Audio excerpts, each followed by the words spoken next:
Jadi, oke, Bapak-bapak dan Ibu sekalian, hari ini kita akan mereview materi dari awal kuliah sampai dengan minggu lalu terakhir.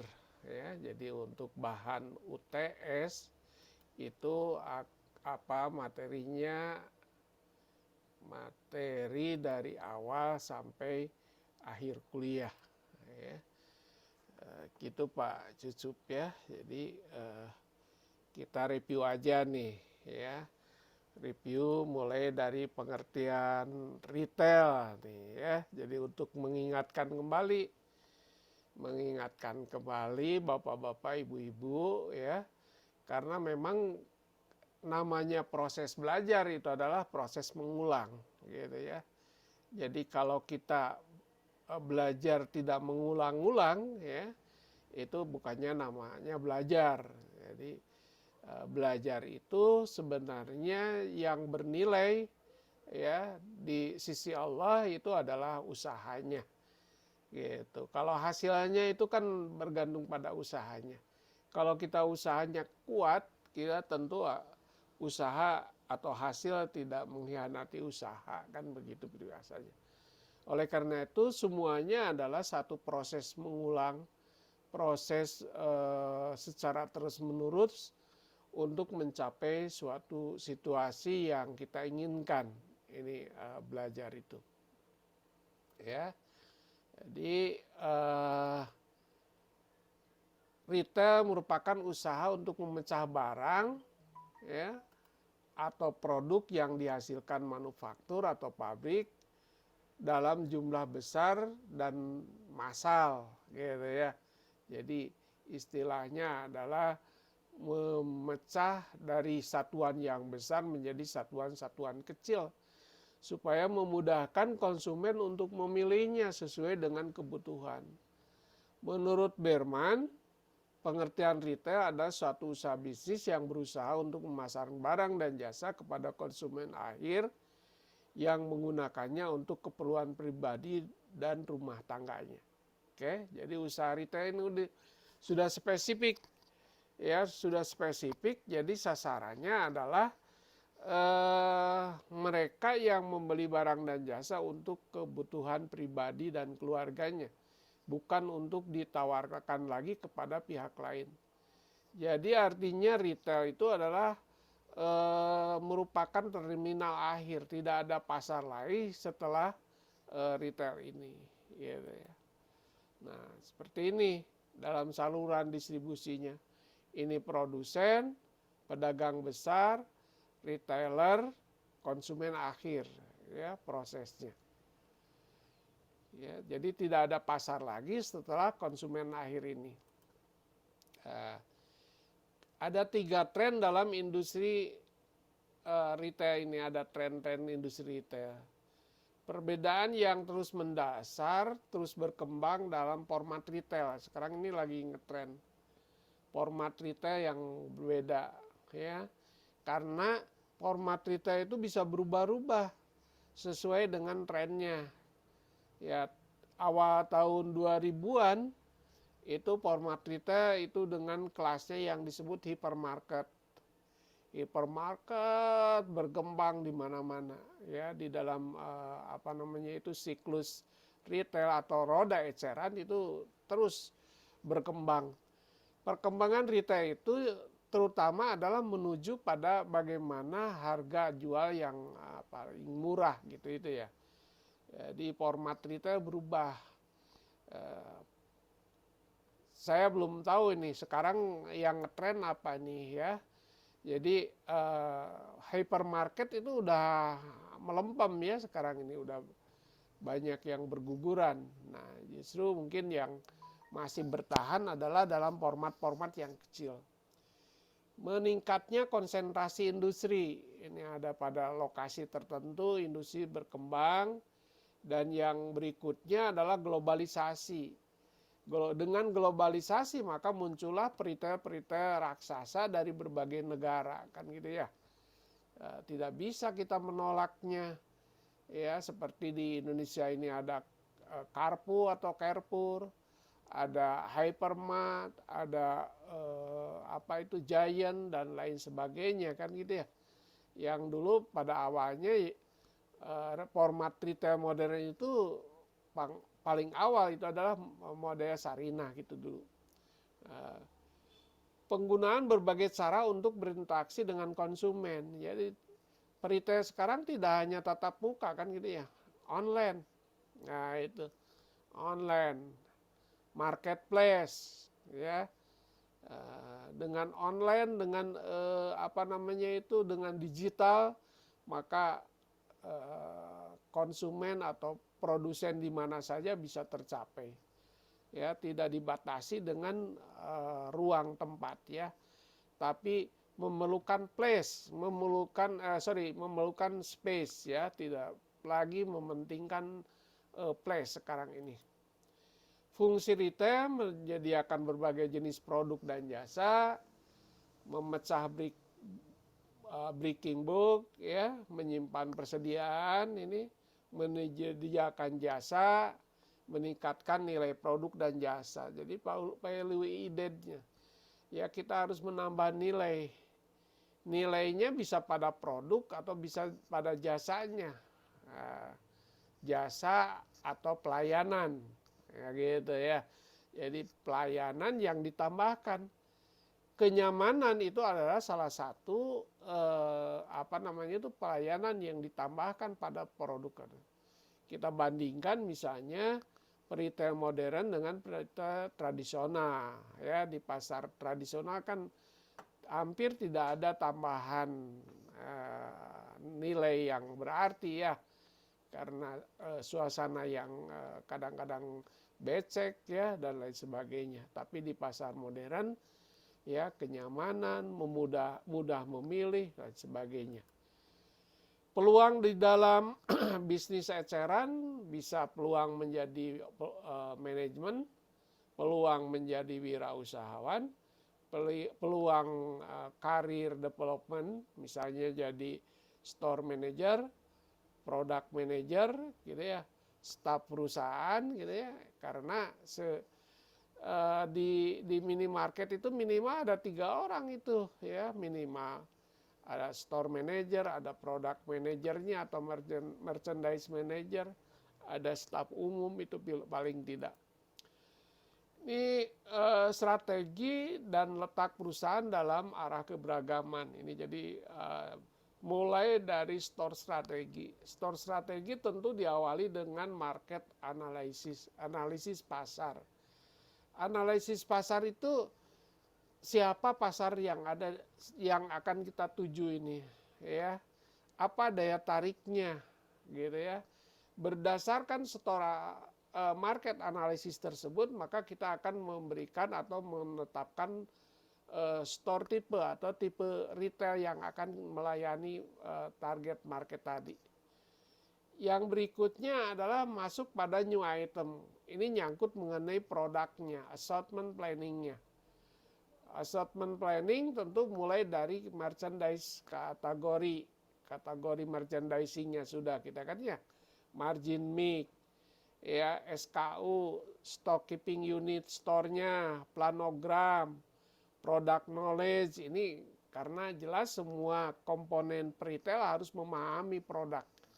Jangan sampai seorang pedagang ya tidak paham tentang produknya. Nah, itu jadi harus memahami mengenai assortment planning ini. Berikutnya adalah sales and gross margin. Ya, ini nyangkut mengenai rencana penjualan dan keuntungan. Misalnya ada seasonal plan, ada promotion plan. Jadi bagaimana menarik konsumen melakukan pembelian dalam jumlah banyak di waktu-waktu tertentu, seasonal misalnya. Sekarang menjelang tahun baru, pada tahun baru misalnya, ya pada saat event-event tertentu ini harus dimanfaatkan. Ya, kenapa? Karena kita misalnya marginnya turun ketika event tersebut, tetapi turnover produknya akan meningkat gitu ya. Ini sourcing and buying plan, ini nyangkut mengenai sumber barang dagangan, makanya kita perlu key supplier partnership. Nah, gitu. Punya supplier yang apa namanya itu, yang bersedia menyampaikan atau menyediakan produk kepada kita. Ya. Makanya harus survei kompetitor. Kemungkinan kita mempunyai private brand. Private brand ini adalah brand yang atau produk yang diberi merek toko. Itu yang disebut dengan private brand. Bisa saja suppliernya memberikan produk dengan generik atau dengan berdasarkan pesanan toko mereknya. Logistik ini nyangkut mengenai stok ya, stok barang dagangan. Jadi jangan sampai kehilangan barang dagangan. Karena kehilangan barang dagangan akan mengakibatkan kehilangan konsumen ya. Jadi sales and gross margin analysis ini menyangkut report ya, report analysis. Report analisis itu bisa berisikan mana barang yang turnover-nya tinggi, mana yang turnover-nya rendah, mana yang memberikan kontribusi keuntungan yang paling banyak, paling besar gitu ya. Ini adalah apa namanya itu, report yang harus disampaikan. Bauran pemasaran. Nah, kita kenal dengan bauran pemasaran retail. Ini ada 6 bauran pemasaran retail itu. Kalau disingkat menjadi 6P. Product, price, promotion, people, presentation, dan place. Nah, ini ya. Produk, nyangkut barang dagangan. Price itu adalah penetapan harga. Promosi, people ini pelayanan. Dan fasilitas fisik, presentation, lokasi atau place. Nah, gitu. Jadi 6P ini sebagai alat untuk mencapai tujuan atau sasaran pasar ini. Ya. Jadi kita harus merumuskan 6P ini, 6 elemen dari bauran pemasaran retail. Product, price, promotion, people, presentation, dan place. Strategi pemasaran retail. Nah, strategi pemasaran retail nyangkut mengenai strategi barangnya bagaimana. Ya, nyangkut barang dagangan tadi. Ketersediaan barang dagangan, jumlah item barang dagangan misalnya, dan lain sebagainya, itu nyangkut strategi barang dagangan. Strategi promosi. Strategi promosi menyangkut mengenai bagaimana konsumen itu mau datang ke toko kan gitu ya. Oleh karena itu strategi yang efektif biasanya mengenai diskon misalnya ya. Ini strategi yang efektif di toko itu. Walaupun diskon itu setelah periklanan misalnya kan gitu ya. Yang berikutnya adalah strategi lokasi. Kita harus memilih lokasi yang benar-benar strategis, di mana banyak orang, di mana apa namanya itu orang bisa datang gitu. Ini adalah lokasi strategis. Berikutnya adalah strategi penetapan merek. Merek toko ya mungkin saja bisa berbeda dengan merek produk. Akan tetapi merek toko bukan hanya sekedar logo atau nama dari toko tersebut. Ya, merek toko adalah merek keseluruhan dari toko itu. Logo, warna, nama itu semua adalah mencerminkan brand dari toko yang kita miliki ya. Strategi retail pernyataan menjelaskan beberapa hal. Jadi sebenarnya sebelum bauran pemasaran retail itu dirumuskan, maka sebenarnya harus mulai dari strategi STP ya, itu segmenting, targeting, terus format retail, terus perencanaan retail ini ya. Jadi tentu dari STP dulu. Segmenting, targeting, positioning, baru kita menyusun rumusan bauran pemasarannya gitu ya. Format retailnya mau format retail apa? Minimarket, department store, ataukah hypermarket. Nah, bagaimana kita mempunyai strategi keunggulan bersaing gitu ya. Keunggulan bersaing di dalam dalam bisnis retail ini beberapa hal yang harus kita perkuat supaya bisa menang di dalam persaingan. Karena kalau kita kalah di dalam persaingan tentu kita akan pecundang ya. Nah, supaya tidak pecundang bagaimana kita? Ini adalah untuk mempertahankan keunggulan, misalnya loyalitas konsumen. Jadi konsumen yang loyal itu harus kita pelihara. Harus kita retensi, harus kita memulai ya supaya konsumen itu terus loyal. Ingat bahwa biaya mencari konsumen yang baru itu 7 kali lipat dibandingkan dengan memelihara konsumen yang lama. Ini yang harus menjadi catatan kita. Makanya loyalitas konsumen itu harus kita manfaatkan. Maka kita harus membuat program-program supaya konsumen kita itu tetap loyal kepada kita. Selain dari ketersediaan produk ya, produknya bagus misalnya dari sisi kualitas, variannya banyak, mungkin saya dari sisi harga juga. Karena konsumen retail itu sangat sensitif dengan harga. Ya. Sensitif terhadap harga. Artinya kalau naik turunnya harga itu sangat mempengaruhi. Ya, strategi-strategi diskon yang menarik itu sangat mempengaruhi. Lokasi juga ini, strategi lokasi kita itu harus memanfaatkan. Kalau kita sudah memiliki lokasi yang luar biasa misalnya, mudah terjangkau oleh konsumen, baik melalui kendaraan ataukah jalan kaki, ini harus kita pertahankan lokasi yang semacam ini. Ya, mau lokasinya di mana? Apakah di mall ataukah lokasinya di dekat perumahan atau lokasinya di mana? Kalaulah lokasinya jauh dari tempat konsumen, tentu harus punya keunikan tersendiri ya, supaya konsumen mau mengorbankan waktunya untuk ke tempat lokasi itu.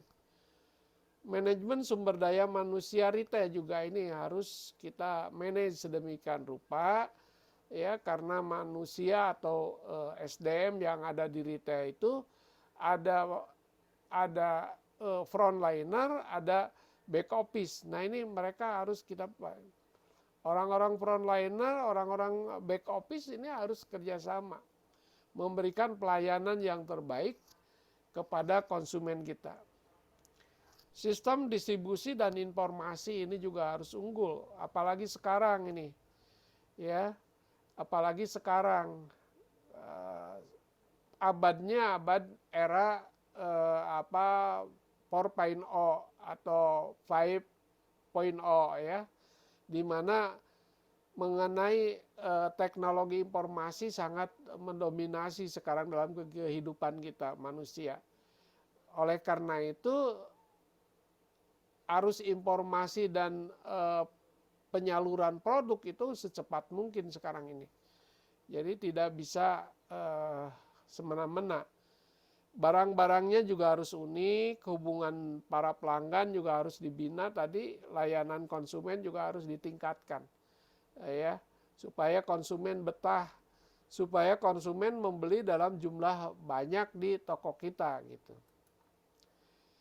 Strategi pertumbuhan ini untuk memperluas atau expansion dari bisnis kita, bisa market penetration, penembusan pasar. Biasanya ini dengan strategi harga yang relatif murah, ya, karena targetnya adalah market share, karena targetnya adalah penetrasi pasar. Yang kedua adalah market expansion, perluasan pasar. Jadi kita memperluas pasar yang tadinya bukan konsumen kita, kita usahakan untuk menjadi konsumen kita. Ini yang disebut dengan market expansion. Berikutnya adalah retail format development, pengembangan format retail tadi. Dikembangkan format retailnya, tidak monoton terus ya. Bisa jadi awalnya misalnya dengan minimarket, bisa jadi harus dikembangkan karena memang pelayanan konsumennya lebih luas gitu ya, semakin luas. Strategi lainnya adalah strategi diversifikasi. Jadi harus terus mengembangkan produk yang kita tawarkan secara diversifikasi.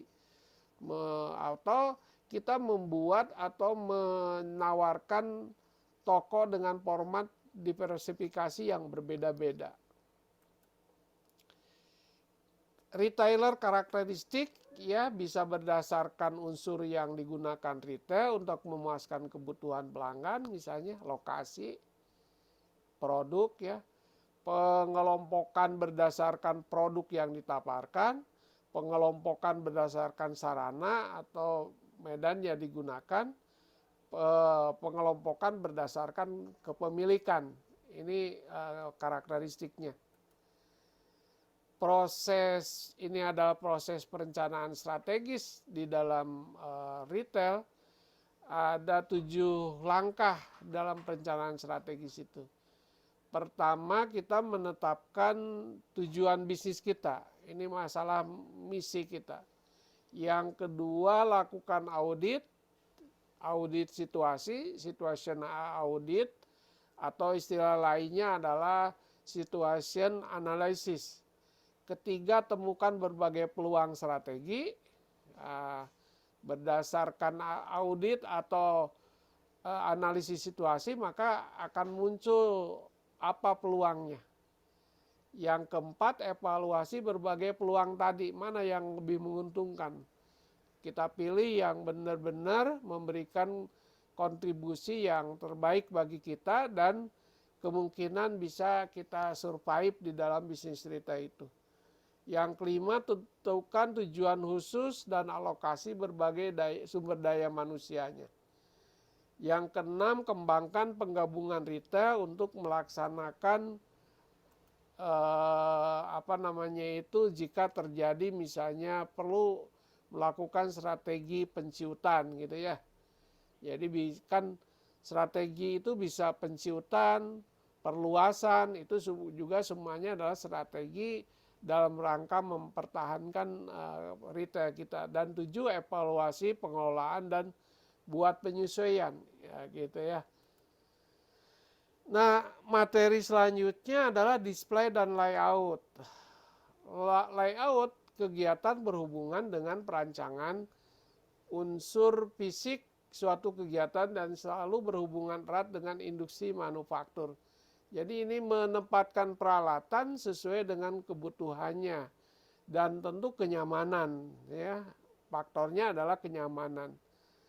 Pentingnya perencanaan layout disebabkan beberapa hal, diantaranya menyangkut mengenai manufaktur, memproses maksudnya. Kemungkinan kita di retail selain bukan memproduksi sebagaimana memproduksi dari bahan menjadi barang jadi, akan tetapi di retail mungkin saja memproses packaging gitu ya, pembungkusan. Yang berikutnya juga jasa-jasa tambahan yang diberikan pada toko tersebut. Tujuan desain toko ya ada 5 tujuan yang perlu diperhatikan oleh manajer toko. Pertama, desain harus sesuai dengan kesan dan strateginya. Nah itu. Jadi kesannya apa nih? Wah, tokonya ramah atau serem, atau toko yang mahal, toko yang murah gitu. Desain harus mempengaruhi perilaku konsumen secara positif. Artinya kan mendorong supaya orang melakukan pembelian. Supaya orang betah di toko dan isi dompetnya terus dibelanjakan, kan itu desainnya.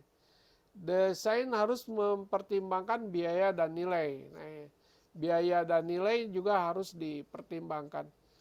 Bisa jadi memerlukan biaya yang mahal. Yang kedua, nilai, value atau estetika juga harus menjadi pertimbangan.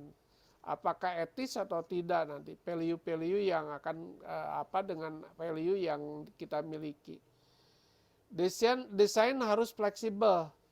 Ya, kemungkinan ada penyesuaian ya. Karena di toko juga sering melakukan rotasi penempatan produk, penempatan barang dagangan misalnya.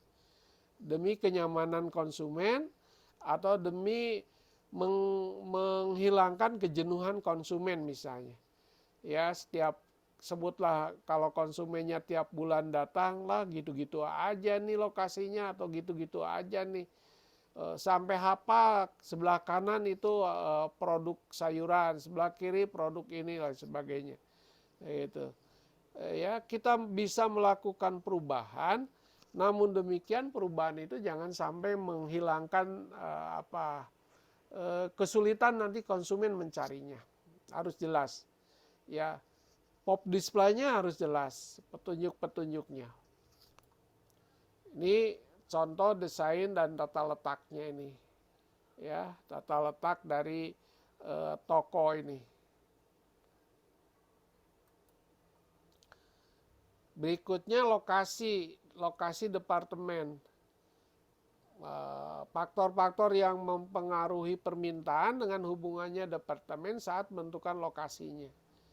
Jadi kita keuntungan lokasi yang sesuai misalnya. Produk impulse, ya impulsing demand misalnya itu produk-produk yang tidak direncanakan gitu kan ya. Area tujuan atau permintaan, kebutuhan musiman, karakteristik barang secara fisik, departemen yang berdekatan, lokasi barang dalam departemen menggunakan planogram kan gitu ya. Nah, ini semua biasanya menyangkut mengenai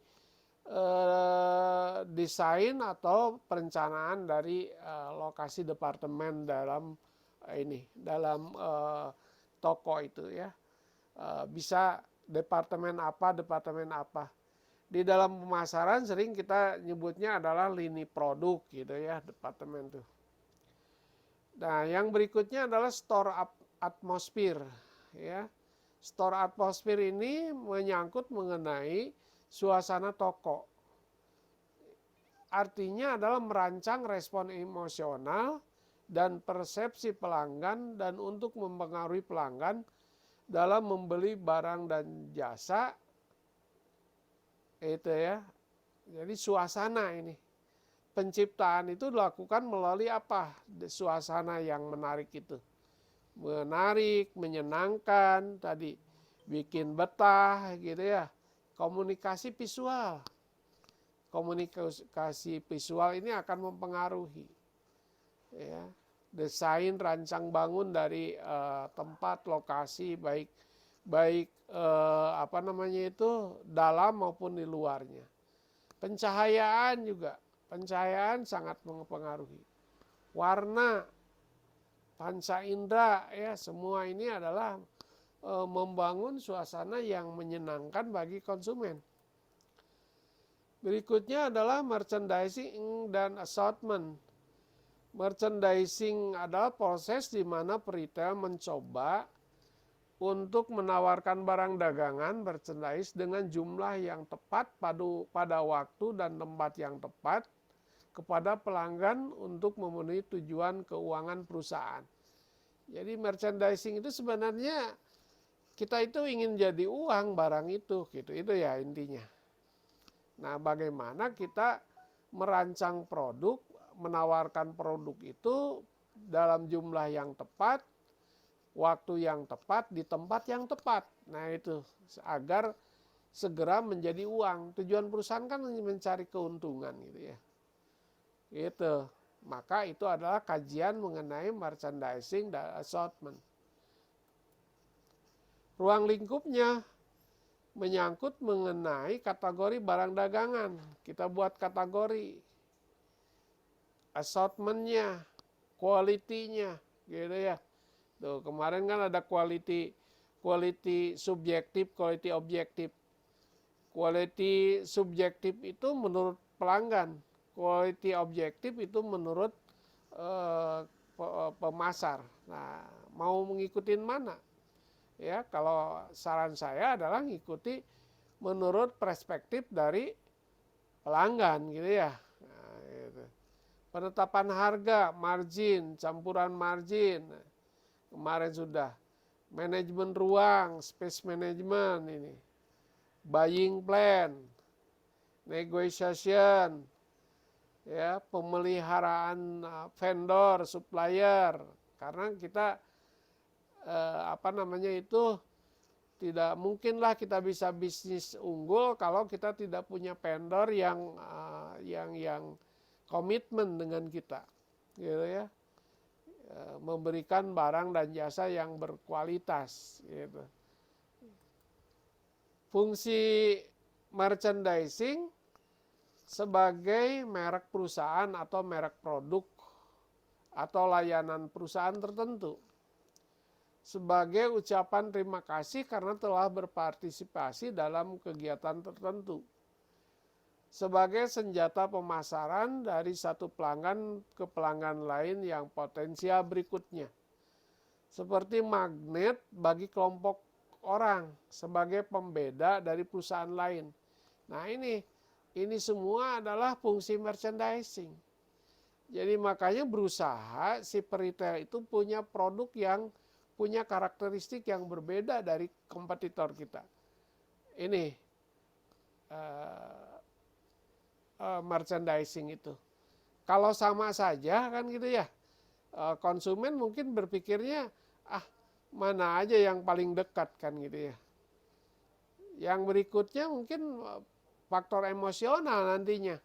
Wah, ini mah teman dekat misalnya, maka datang ke situ. Bukan karena faktor-faktor keunggulan dari barang atau jasa yang kita tawarkan, gitu ya. Manfaatnya apa? Manfaat merchandising ini personal touch, gitu ya. Personal touch, sentuhan langsung pada orang, pada konsumen yang datang. Yang kedua adalah diferensiasi.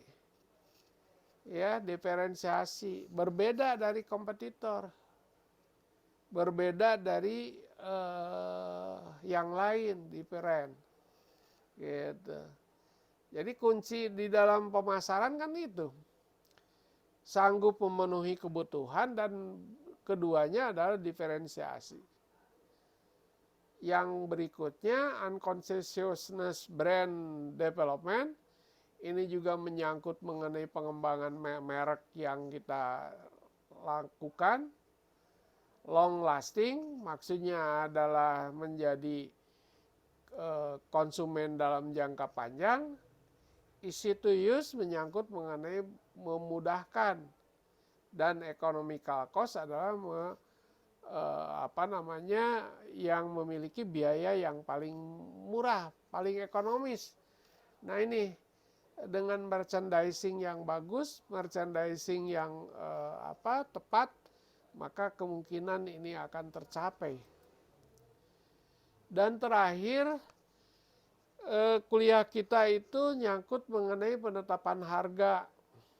Ya, penetapan harga ini sesuatu yang sulit, sesuatu yang tidak mudah. Ya, kalau di dalam pemasaran misalnya, ya, dari 6P tadi bauran pemasaran retail itu sebenarnya hanya satu ya bagian pemasar itu. Ini harga. Harga didefinisikan sejumlah uang atau sejumlah nilai dalam satuan uang tertentu yang dikorbankan oleh konsumen untuk memperoleh barang atau jasa tertentu. Itu harga. Definisi harga. Nah, oleh karena itu menetapkan harga memerlukan ilmu yang lumayan, ya, ilmu pengetahuan yang bagus. Selain ilmu pengetahuan, di dalam menetapkan harga memerlukan seni, ya, memerlukan seni. Seninya adalah bagaimana penetapan harga itu menstimuli atau mendorong konsumen untuk tertarik dengan harga yang kita tetapkan. Makanya menetapkan harga itu menggabungkan naluri dan perhitungan yang cermat. Jadi tidak hanya melulu kita hitung-hitungan. Kalau hanya mengandalkan hitung-hitungan saja, kemungkinan besar harga yang kita tetapkan tidak sesuai dengan daya beli konsumen. Atau mungkin bagaimana dengan kompetitor. Yang lalu sudah dibahas mengenai 3C kan, tiga hal yang harus menjadi pertimbangan di dalam penetapan harga, dalam strategi penetapan harga. Cost function, customer demand schedule atau customer value, dan yang ketiga adalah competitor price gitu ya. Nah, strategi penetapan harga ada strategi penetrasi pasar tadi. Ya, strategi penetrasi pasar itu market penetration untuk jangkauan pasar yang luas. Biasanya menetapkan harga yang relatif lebih murah. Ya. Kenapa? Karena tujuannya adalah kuantitatif untuk memperoleh pasar yang luas. Yang kedua strateginya adalah dengan market skimming atau harga yang tinggi. Harga yang tinggi dimaksudkan karena untuk memperoleh pengembalian investasi yang segera supaya tertutupi harga. Ini untuk produk-produk yang cepat ya teknologinya atau mudah ditiru, cenderung menggunakan yang ini. Yang ketiga strateginya turun mengikuti permintaan. Artinya harga kita turunkan sesuai dengan permintaan yang semakin banyak. Nah, jadi kalau permintaannya semakin banyak maka harga kita akan turunkan. Ini strategi penetapan harga. 5 komponen di dalam membangun reputasi harga. Pertama, bisa mengubah harga pada rak panjang setiap hari. Wah, ini everyday shelf prices. Tiap hari harga yang ada di rak-rak itu, di shelf-shelf itu kita rubah. Yang kedua, komunikasi harga. Price communication. Ya, komunikasi harga itu diantaranya adalah dipromokan, dikomunikasikan harga kita. Berapa harga yang kita tawarkan. Turun harga, naik harga, dan sebagainya itu daya tarik itu ya. Berikutnya adalah promotional price atau harga promosi. Ini juga harga per unit. Ini juga bisa. Jadi seolah-olah kalau kita tawarkan dalam harga per unit kecil itu akan menarik dibandingkan dengan satuan yang besar. Pemahaman pelanggan terhadap nilai item harga. Ya. Ini 5 komponen membangun reputasi harga yang kita tetapkan. Ini contoh bagaimana menentukan harga. Ada 2 misalnya ini contohnya. Yang pertama barang PKP, pengusaha kena pajak. Contoh ini harga belinya 10.000 dikalikan PPN 10%, maka kali 1,1, 11.000. Indeks margin unitnya yang diinginkan 15%. Jadi harga jualnya adalah 11.000 tadi, harga belinya dibagi dengan 100% dikurangi 15%. Jadi 12,941 atau 12.950 misalnya pembulatan. Ini kalau kita membeli barang dagangannya dari pengusaha kena pajak. Nah, bagaimana kalau kita membeli barang dagangan dari pengusaha tidak kena pajak? Harga belinya tanpa PPN 10.000 tadi. Indeks margin unitnya yang diinginkan 15%. Ditambah 10% berarti tadi PPN yang harus kita bayar berarti 25% totalnya. Jadi harga jualnya adalah 10.000 dibagi 100% dikurangi 25%. Tuh. Jadi malah lebih tinggi ya, jadi 13.350. Tuh, kalau kita membeli produknya dari penjual yang tidak kena PPN ya. Saya kira ini ya bahan ujian review kita untuk UTS ya, mulai kuliah awal sampai dengan kuliah yang terakhir. Mudah-mudahan minggu depan di dalam pelaksanaan UTS-nya Bapak dan Ibu bisa melaksanakan dengan baik ya. Sehat ya fisiknya, sehat jasmaninya, sehat rohaninya, serta bisa menyerap, menuangkan ya jawaban-jawabannya dengan baik pada lembar jawaban ya, dan di di-scan dengan baik serta dikirimkan lembarannya dengan lengkap ya. Jadi jangan sampai Bapak Ibu bikin lembar jawabannya 10 halaman misalnya, yang terkirim ke saya hanya 2 halaman atau ada yang hilang gitu ya. Jadi usahakan dengan lengkap, di-scan dengan baik, terang ya, mudah dibaca, apalagi kalau tulisannya juga mudah dibaca, tidak susah dibaca gitu kan ya. Ini harapan saya ya dalam pelaksanaan UTS di minggu depan.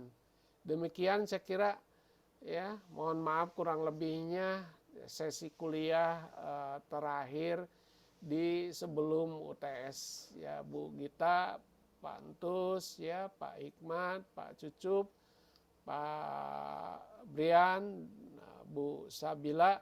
Selamat hari Minggu, pagi-pagi hari bisa melanjutkan olahraga lagi. Sekarang saya juga mau buka batik lagi, mau panas-panasan ya, gitu ya. Karena cedem lagi Pak Entus ya, tadi udah panas nih ya, udah cedem lagi nih di sini di sekitar saya. Sekali lagi semoga kita selalu diberikan kesehatan ya dan dimudahkan segala urusan. Wabillahi taufiq wa hidayah. Assalamualaikum warahmatullahi wabarakatuh.